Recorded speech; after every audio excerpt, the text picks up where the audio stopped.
జగిత్యాల జిల్లా కోరుట్లలో హత్యకు గురైన 5 ఏళ్ల చిన్నారి హత్య కేసు ఊహించని మలుపు తిరిగింది. చిన్నారిని దగ్గర బంధువే హత్య చేసినట్టు అనుమానిస్తున్నారు పోలీసులు. ఈ కేసుకు సంబంధించి ఇప్పటివరకు సుమారు 40 మందిని విచారించినట్లుగా తెలిపారు SP Ashok. CCTV, cell phone location వివరాలను పోలీసులు సేకరిస్తున్నారు. చిన్నారి హత్యకు కత్తి, ఒక కట్టర్ వాడినట్లుగా గుర్తించారు.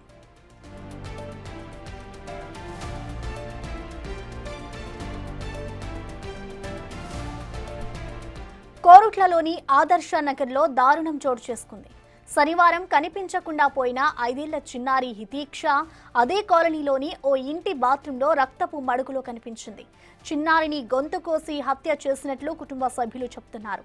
అల్లారు ముద్దుగా పెంచుకుంటున్న చిన్నారి మృతితో ఆ కుటుంబంలో విషాద ఛాయలు అలుముకున్నాయి.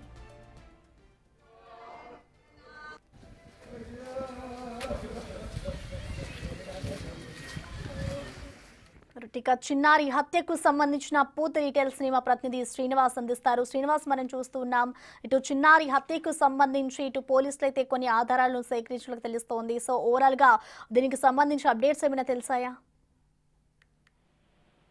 జగిత్యాల జిల్లా కోరుట్ల పట్టణం ఆదర్శ నగర్ లోపల హత్య గావించబడినటువంటి చిన్నారి హితీక్ష హత్య కేసు లోపల పోలీసులు అయితే ఇప్పుడు విచారణను వేగవంతం చేసినటువంటి పరిస్థితి కనబడుతుంది. నిందితుల భావిస్తున్నటువంటి వారిని, ఆ కుటుంబ సభ్యులను దాదాపుగా ఒక 10 నుంచి 15 మంది కుటుంబ సభ్యులను కూడా పోలీసులు విచారిస్తున్నారు. ముఖ్యంగా ఇటు జగిత్యాల జిల్లా ఎస్పీఏ స్వయంగా బరిలోకి దిగి ఈ మిస్టరీని ఛేదించేటువంటి ప్రయత్నం లోపల ఉన్నారు. అయితే చిన్నారి ఏదైతే హితీక్ష నిన్న స్కూల్ పోయి వచ్చిన తర్వాత ఆ ఇంటి ముంగట ఆడుకుంటున్నటువంటి సమయం లోపల ఇటు మొహరం పండుగ కావడంతో పెద్ద పులి వేషధారులు రావడంతో భయపడి వేరే చిన్నారులతో పాటుగా ఈ చిన్నారి హితీక్ష వేరే ఇంటికి వెళ్ళడం కూడా జరిగింది. అయితే ఆ ఇంటిలోకి వెళ్ళినటువంటి నేపథ్యం లోపల ఆ ఇంటిలో ఉన్నటువంటి వ్యక్తి ఇటు గంజాయికి అలవాటు పడడంతో పాటుగా ఇటు నేర చరిత్ర కలిగినటువంటి వ్యక్తి కావడంతో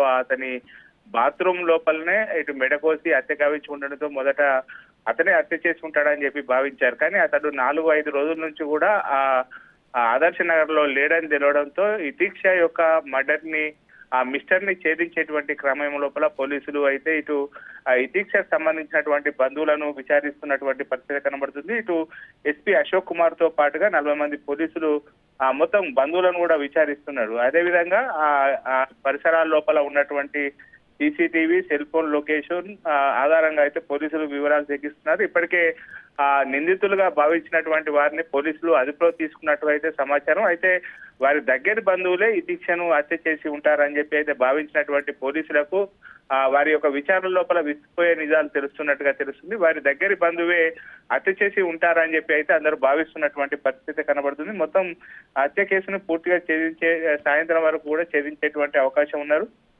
సాయంత్రం దీనికి సంబంధించి మీడియా సమావేశం ఏర్పాటు చేసి ఆ నిందితులను మీడియా ముందు ప్రవేశపెట్టేటువంటి అవకాశం ఉన్నట్టుగా తెలుస్తుంది మనకు. Right Srinivas, thank you.